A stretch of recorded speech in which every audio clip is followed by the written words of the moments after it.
Yeah, I'll react to that, sure. Okay, video time. Let's go. Hi, I'm Rick Steves, back with more of the best of Europe. This time, we're getting to know the locals like never before. How did you shear sheep before electric shears? How did you shear sheep before electric shears?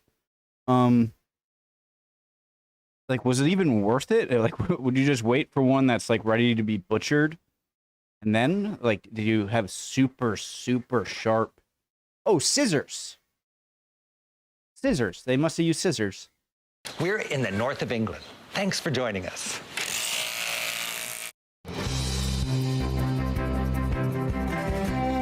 Oh yeah, I just subscribed to this channel. Seems like a great channel. Print of like original link to the video, top of the description, below that link to the Discord. Click on it. We'd love to have you. Makes it easier for me to interact with you and see your recommendations. Let's go.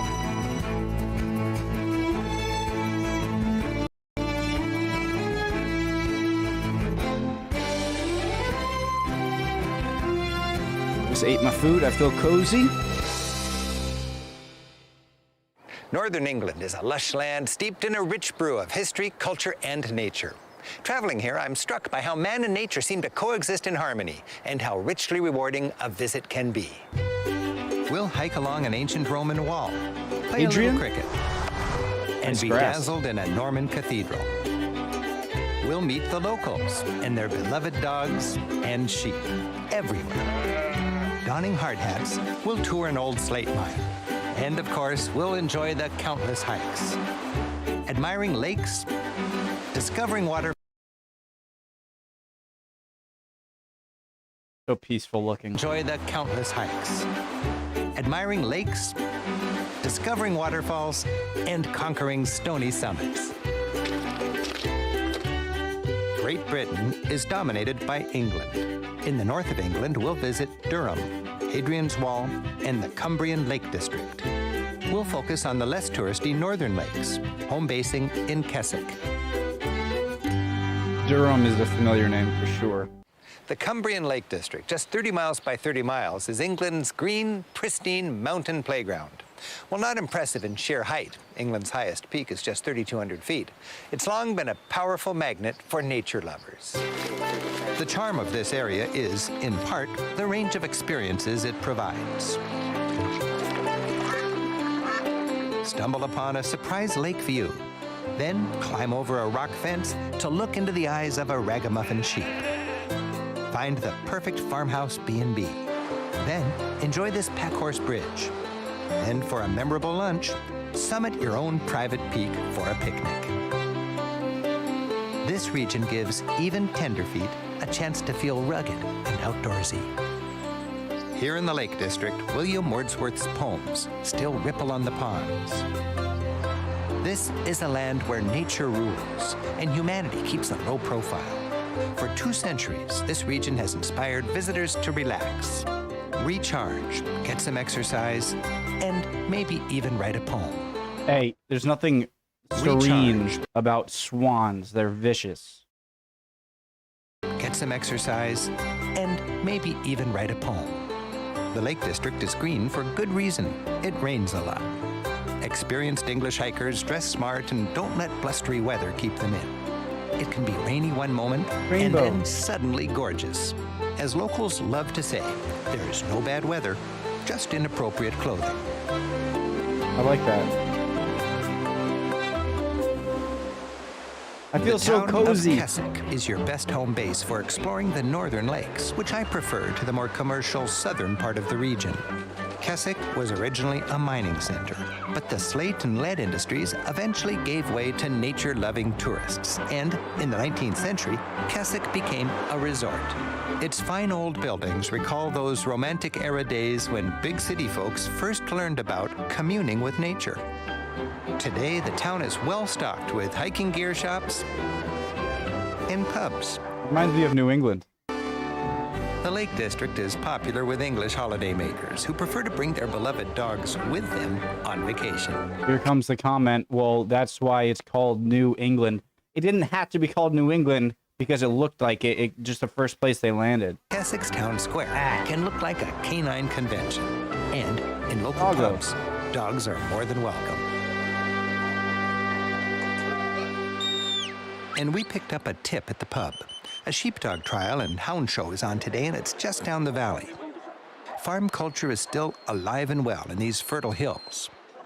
From gritty shepherds to gentleman farmers to curious tourists, there's something for everyone.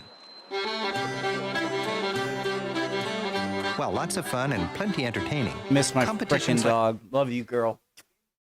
Jesus. like these have practical roots. They go back to a time when agility and hunting instincts made a hound truly man's best friend. According to the program, a good fell foxhound must have good shoulders, long neck, level back, and agile hind legs to jump those stone walls. The scene itself offers a fascinating glimpse into this culture. From shepherd's crooks to tailgate party dog talk.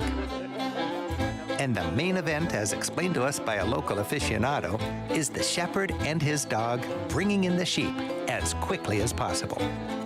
The shepherd goes out, he's given position where he stands at the post, and he has to direct his dog out on the right or the left, the immaterial. Dogs, you can work them half a mile away.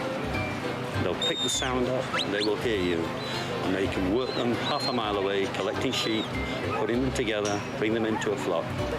Bring them as near in a straight line as possible down the course, through the hurdles there, back to the pen, hopefully nice pen, straight in, no breaks, and the applause.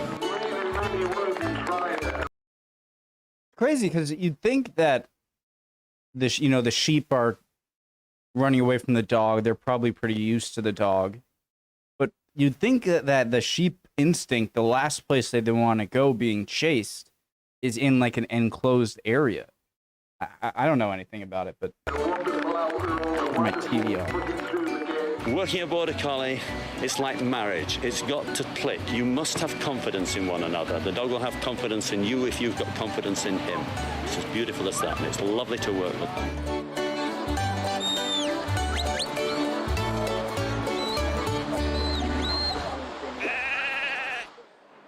Keswick has plenty of good B&Bs. We're staying at Haukeld, which has the polished feel of a boutique hotel, but offers all the warmth and friendliness of a B&B.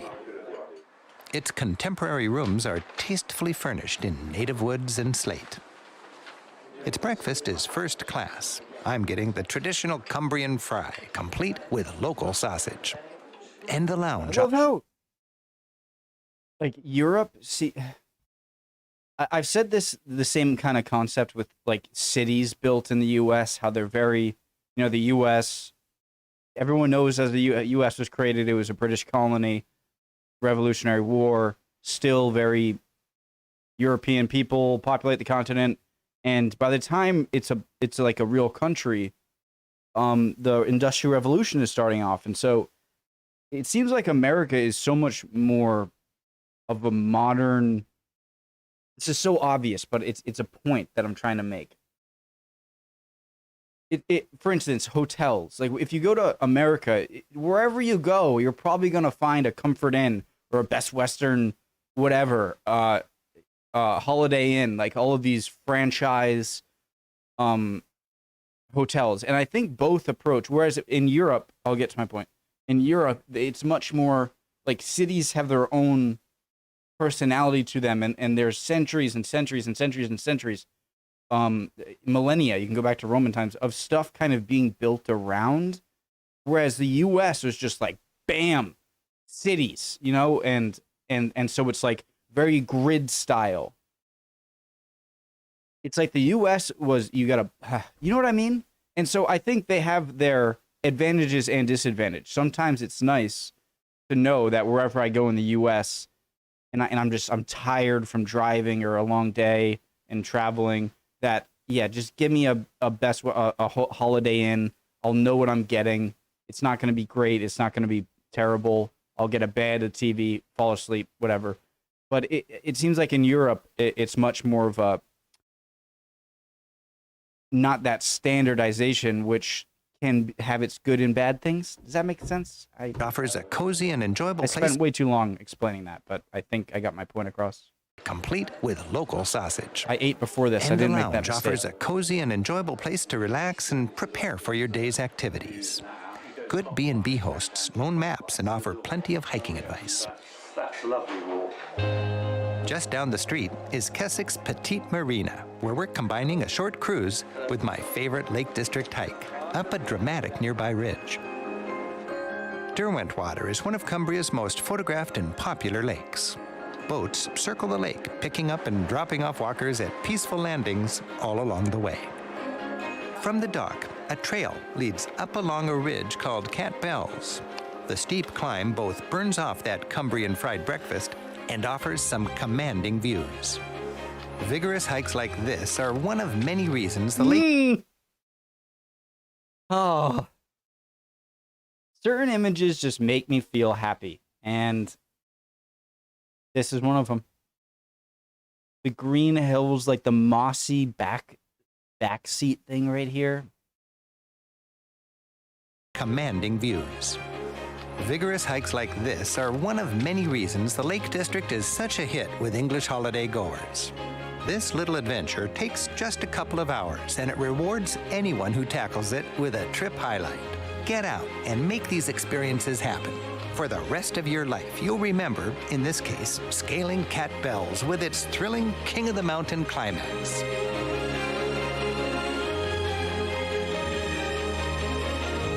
After our descent, we catch the boat at the next landing and finish our relaxing cruise around Derwentwater.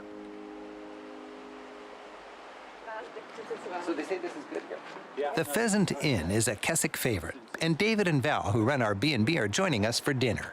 As anywhere in Britain, a good pub comes with charming conviviality. Kids are welcome. And once again, in Cumbrian pubs, man's best friend is perfectly welcome too.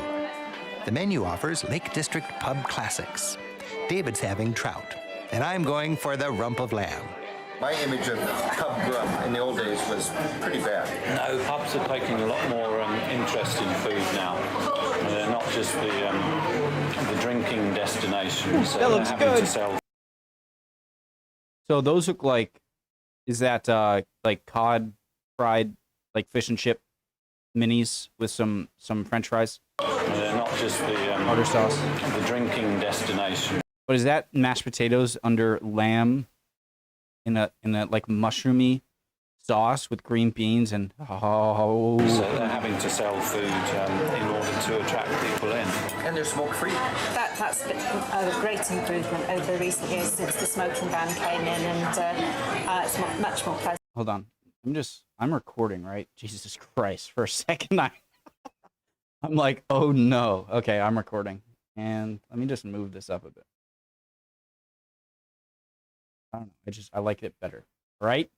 Let's go. Pleasant to eat now.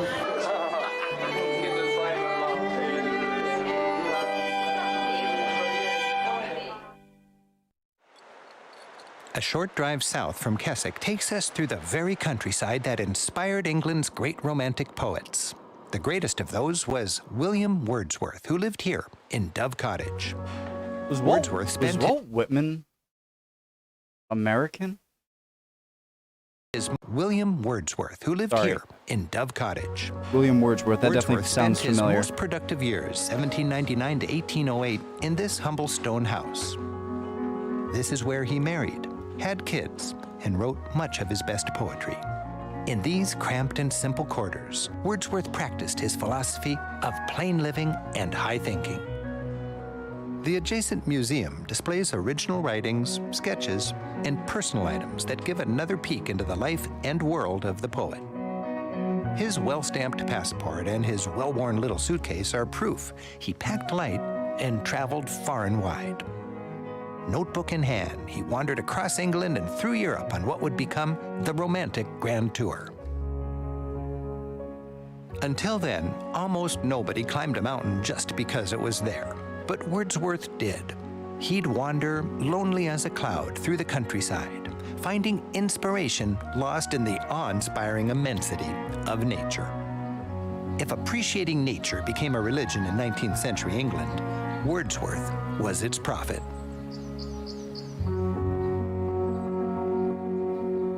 What did he say right there? became a inspiring immensity of nature, finding inspiration lost in the awe-inspiring immensity of nature. If appreciating nature became a religion in 19th century England, Wordsworth was its prophet.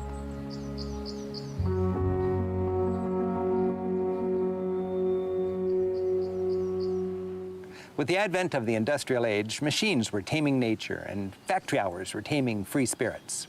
The Romantic movement, led by artists and writers like Wordsworth, was a reaction against this. Romanticism celebrated nature. Oh, that makes sense, actually. Let me just get my coffee. I can still listen. Making it almost a religion. People came here as if on a pilgrimage. And like the poets, after communing with nature, they'd be inspired. Movement, led by art. Makes a lot of sense, just seeing all this industrial stuff and smoke and factories and being like, oh yeah, there's nature. Okay, sorry. Artists and writers like Wordsworth was a reaction against this. Romanticism celebrated nature, making it almost a religion. People came here as if on a pilgrimage. And like the poets, after communing with nature, they'd be inspired and reflect on the meaning of life. While Wordsworth would likely be appalled at the speedy convenience of it all, drivers can enjoy car touring. From Keswick, a scenic 20-mile loop south reveals the essence of Lake District charms. So true, again, with imagine before trains and cars and stuff, and like, when did Marco Polo travel around? Was that, when did that happen? But just think about what you had to do to get across some vast distance before public transport. It's just, it just must have been like what we call adventures today. They must have been like, how can you call that an adventure? I feel like it would be like people in the future just like flying over the Arctic to, never mind. Newlands Valley is a majestic place. If it had a lake, it would be packed with tourists. But it doesn't, and it isn't. The valley is dotted with old family-run farms. With tough times for small farms, most of the wives supplement the family income by running B&Bs. Many farms in the valley rent rooms. I've been recommending the Cascadale Farm in my Britain guidebook now for over 20 years. Margaret Harriman's welcome is as warm as ever.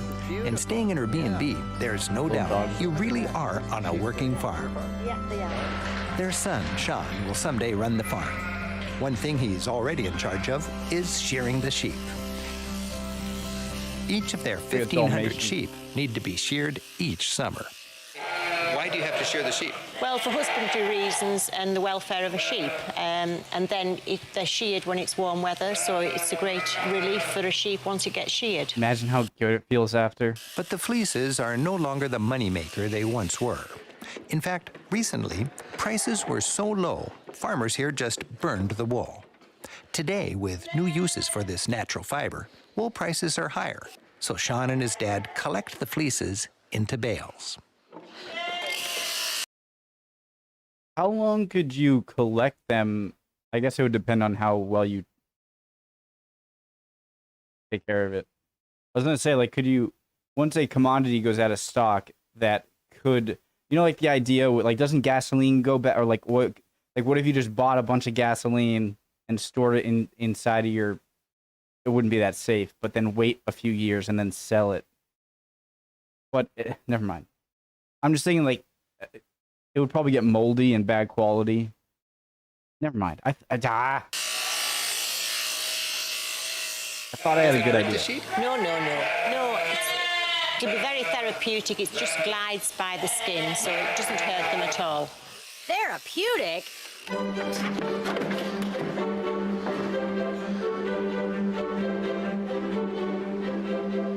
When car touring, make a point to stop and get out. From the Newlands Pass summit, there's a rewarding little walk to a frisky waterfall. From here, the road descends, winding scenically past a farm hamlet and to delightful Buttermere with its popular lakeside trail. Our loop then climbs rugged Honister Pass with its wild and weather-beaten charm. At the summit stands the Honister Slate Mine. England's last still-functioning slate mine offers tours. You'll put on a hard hat, load onto a bus for a short climb, and then learn about the region's slate industry from an enthusiastic guide. What we describe that rock as is green gold. It's called green gold because it represents today the finest roofing slate in the world. It is the #1, the Rolls-Royce of slate. On that rock, on the far side, as we looked when we were down below, there are bothies, little stone huts where the miners used to live. Because what we have to remember here is pre-First World War, through the history of mining, if you worked here, you lived here. Right, in we go, this way. Question. Okay, underground already. I don't like it. But just the idea of being around things that, I mean, hey, they haven't caved in the past few thousand years. Why are they going to do it now? And fine, but what's slate? I wanted to stop in slate. Slate definition. A fine-grained gray-green or bluish metamorphic rock. Easily split into smooth, flat pieces. The easily split part makes me worried about being in a tunnel surrounded by that.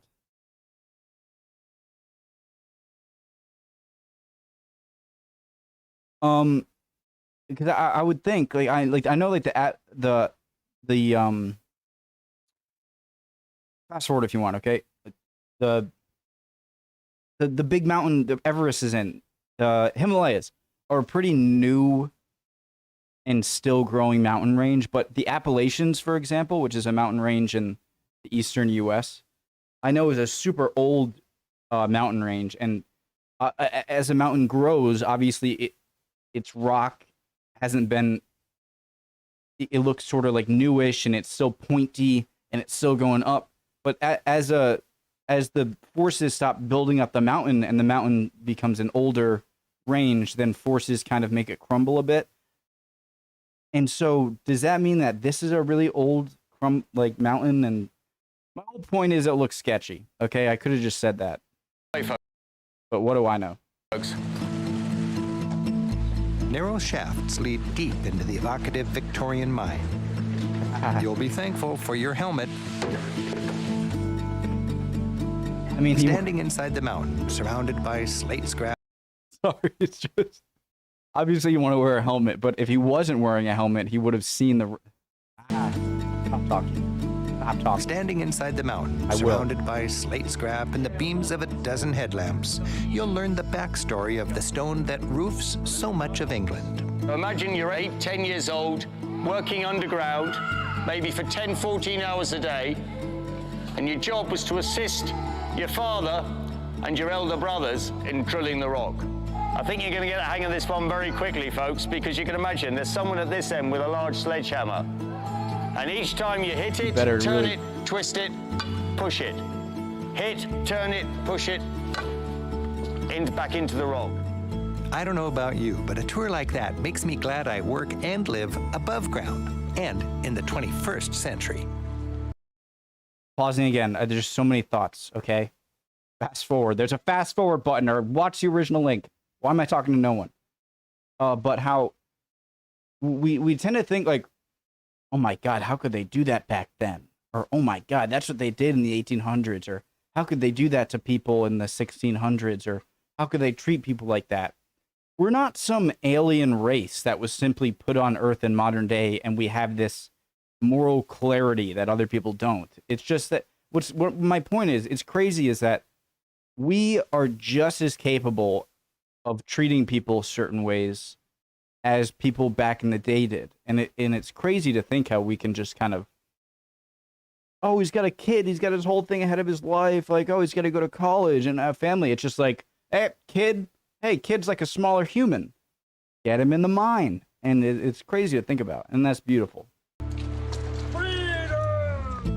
Completing our loop, we pass humble hamlets and the lush Burrowdale Valley, always open for serendipity.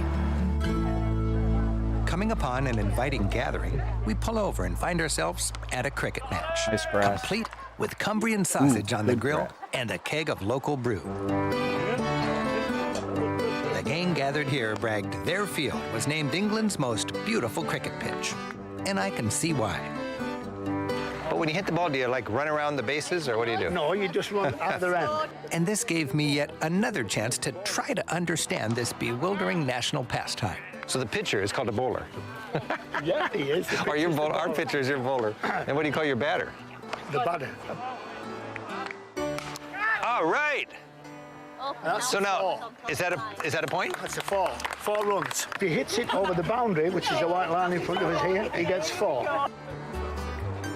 I watched cricket videos like a year ago explaining the rules. I sort of remember. Like you got to keep it from going out of bounds, even if it hits the ground.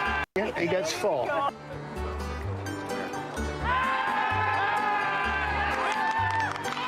You know, I'm still confused. I'm still confused, but I'm say less yeah. confused than I was a few minutes ago. Right. Well, if anybody confuse anybody, I can. Well, you're doing a good job.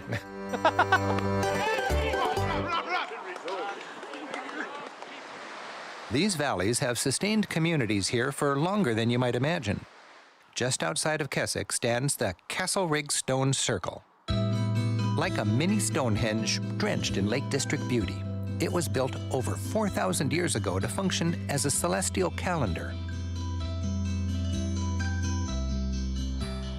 Imagine ancient people filling this clearing in spring to celebrate fertility, in late summer for the harvest, and in winter for the solstice. Festival dates were dictated by how the sun rose and set in relation to these stones, which were aligned with the surrounding peaks. For maximum goose pimples, as they say in England, be here after everyone's left and the mystical place is all yours.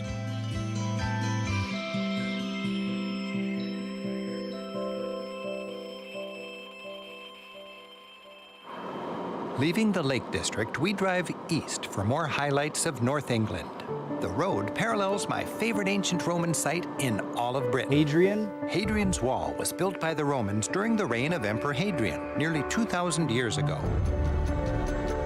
This is one of England's most thought-provoking sites and much loved by hikers. This great stone wall Like, don't go over there. The people are too crazy. Let's just stop conquering. stretched 73 miles from coast to coast across the narrowest part of northern England. This was more than just a wall. It was a cleverly designed military rampart manned by 20,000 troops. At every mile along the wall, a small fort guarded a gate.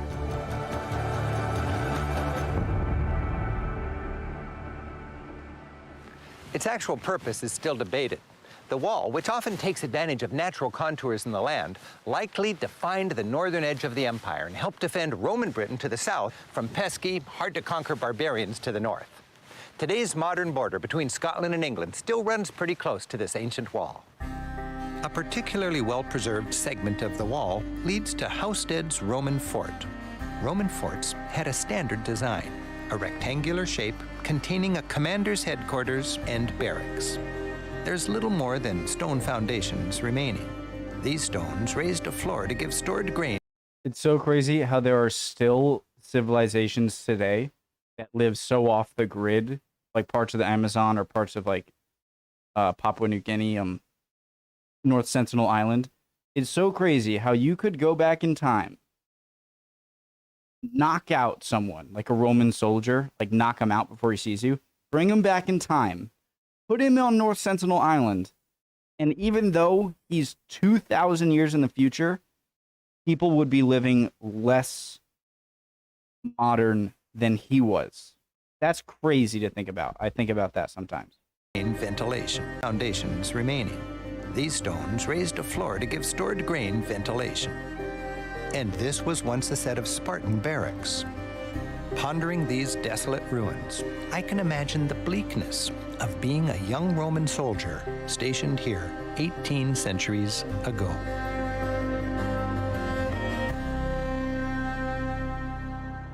Driving further east, we reach the city of Durham.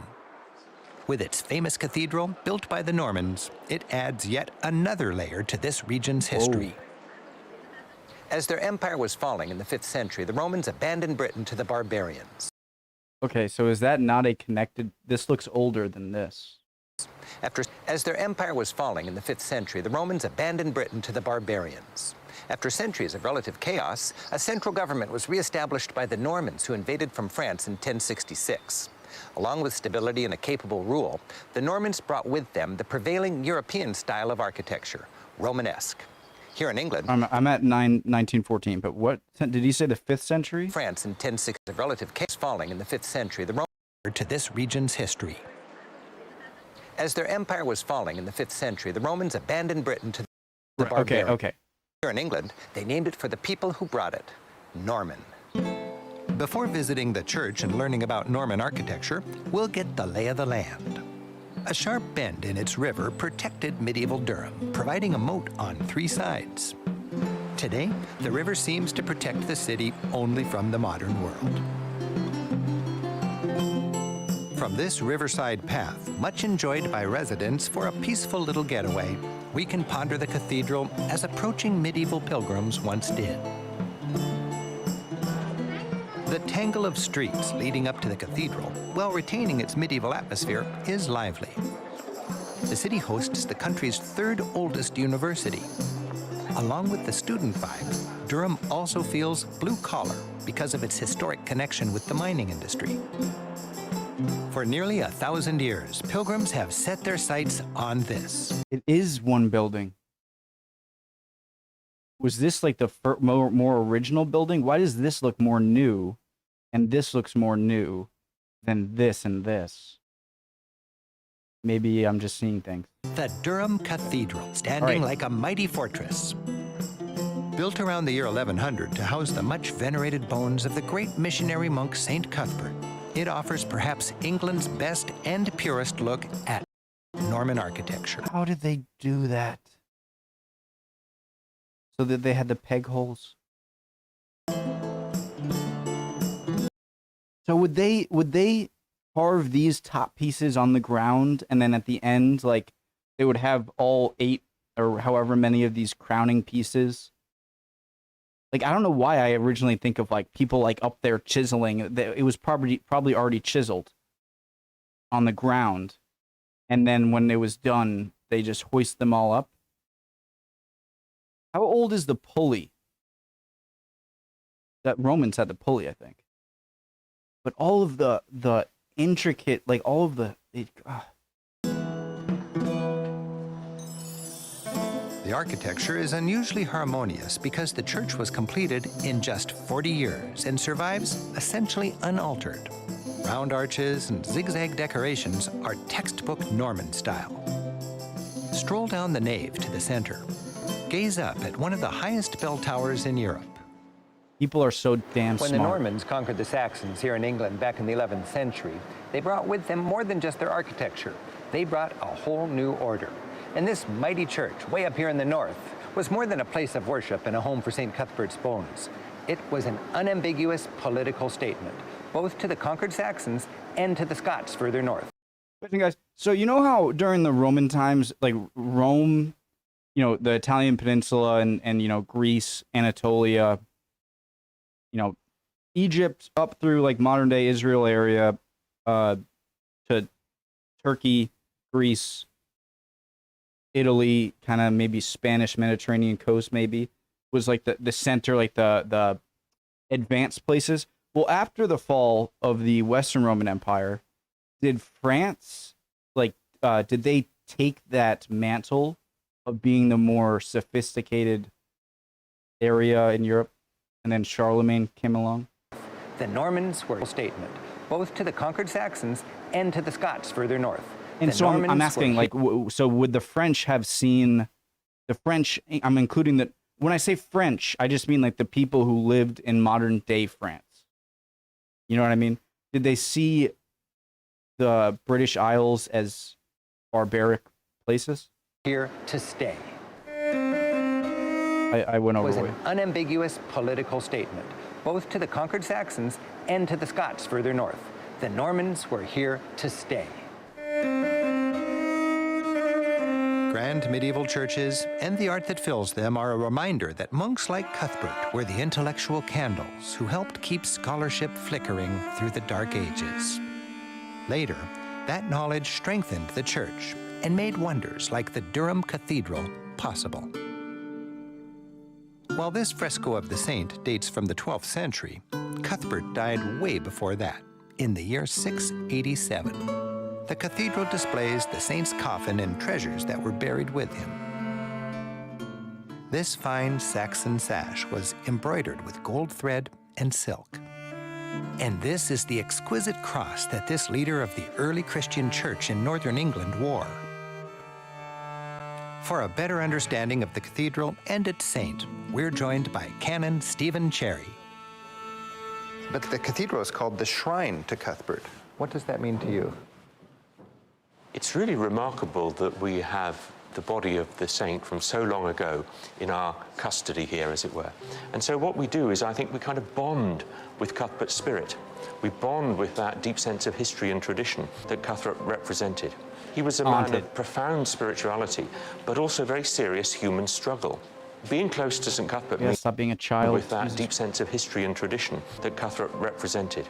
He was a man of profound spirituality, but also very serious human struggle.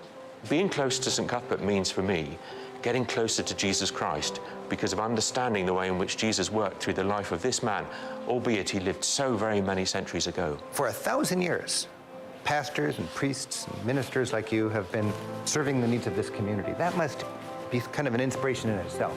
It's a very inspiring thing. You think of all those years, 500 years before the Reformation, when the Mass was being celebrated. Then a little hiatus, and then the post-Reformation Church. That too was saying the Mass, celebrating Holy Communion, the daily office here, every day, and we're still part of that. When you walk through the cathedral, there's a feeling that it's vibrant and alive. It absolutely is vibrant and alive. We're completely committed to welcoming all who come. We're entirely committed to engaging with the arts and celebrating the good things of life. That freshness of mission is integral to the life of the cathedral. As if to stress that point, the medieval Durham Cathedral is enlivened with art from our generation and from its community. This window gives us a striking overhead view of the Last Supper. And this one celebrates the church's 1,000th birthday with a sweep through local history and industry.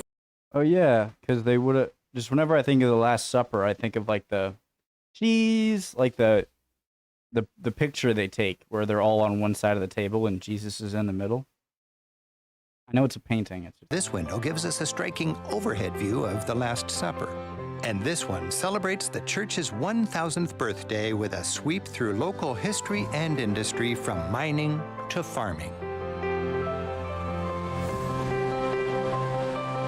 I hope you've enjoyed our trip through northern England. Heck yeah. From the pristine Lake District, along Hadrian's awe-inspiring wall, to Durham's magnificent cathedral.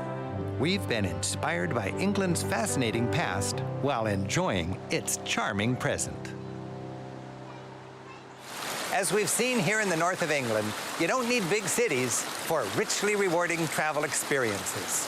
Thanks for joining us. I'm Rick Steves. Until next time, keep on traveling. Hair good?